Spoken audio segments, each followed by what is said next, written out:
So obviously the Giants still have a little bit of cash flow in here ready to go from that retirement there of Darren Waller. There's been a lot of speculation on what they should do with that money.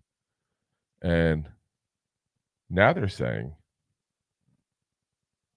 at least PFN again, Pro Football Network, suggesting that the Giants should sign Patrick Peterson, which I think is a little crazy, to be honest with you guys here. Spoiler alert there. I think it's a little bit crazy. I mean, you look at who they have out there, and you want to put Patrick Peterson out there, who struggled horrendously last year in Pittsburgh to the point where they were converting him over to a safety. You want to start him instead of Cordell Flott, who's young. We don't know what he got in him. Could be on the way up. You want to start him over Deonte Banks, who had a good rookie year, and you're trying to see if you can make him a number one. Seems a little crazy to me. You want to push him to safety all the way. You want to take out a starting job for Jason Pennick, who's been, to me, a very bright spot for us last year because he played very well, I thought, compared to what, people might have expected from him at the beginning of the year. That'd be stupid to do. You want to bench second-round rookie Tyler Nubin? That's a little crazy. Are you expecting Patrick Peterson, who's, one of the best to play the corner position in the last 20 years, to go ahead and take a reserve role? Maybe. I doubt it. And why would you pay that man a lot of money in that case there?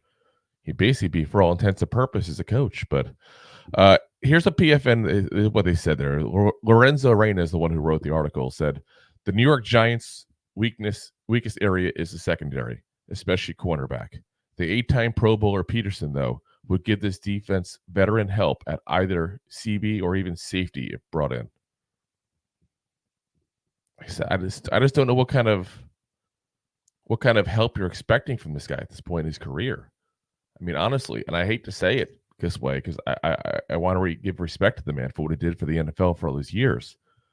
We had obviously, 2 seasons ago, we had Britton Golden on the show there, and he talked extremely highly of Patrick Peterson. And there was no reason. It wasn't like we asked about Patrick Peterson. Like, he made it a point to bring it up.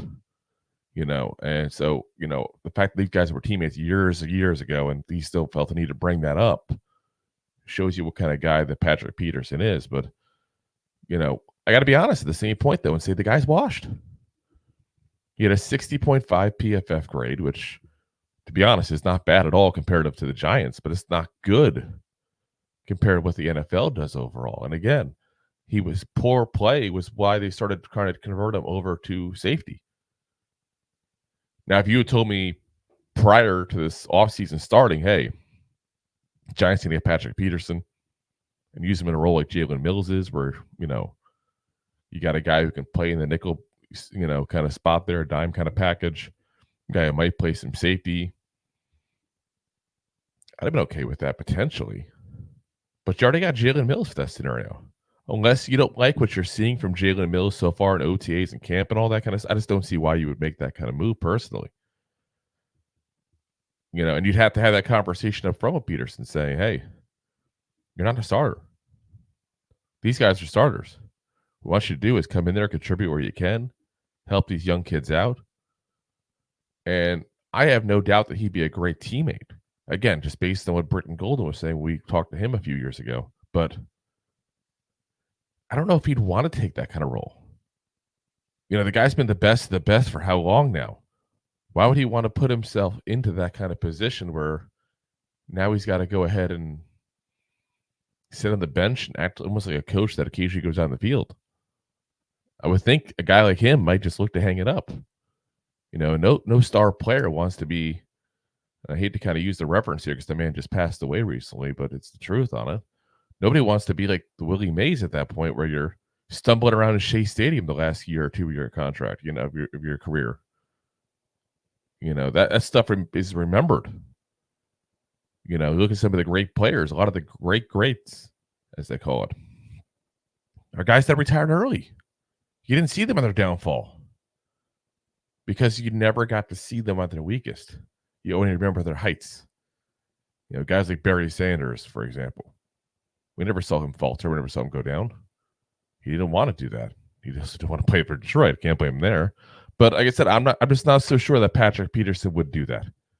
And I'm not so sure that if he did that, it kind of hurts his legacy long term overall, even though he's definitely a bona fide Hall of Famer. No doubt about that one. So, like I said, I'm not 100% opposed to it, but if you're bringing him in to be a starter, that's when I would say just don't do it. Give the kids a chance. Because if we don't let these guys get a chance to, develop, become the full of what they could be in this league, then it's a lost opportunity in a rebuilding year, guys.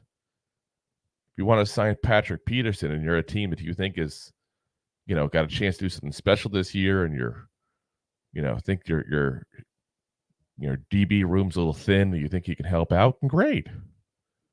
We're not in that kind of position. We're in a position where we're going to be happy to be 500. It's where we're at. Let's be honest where we're at.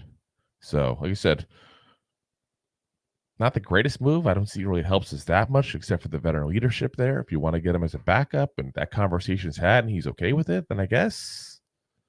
But as a starter, no. Definitely not. Definitely not. Thanks for listening to Two Giant Goofballs, a New York Giants podcast. We appreciate your support. Thanks so much.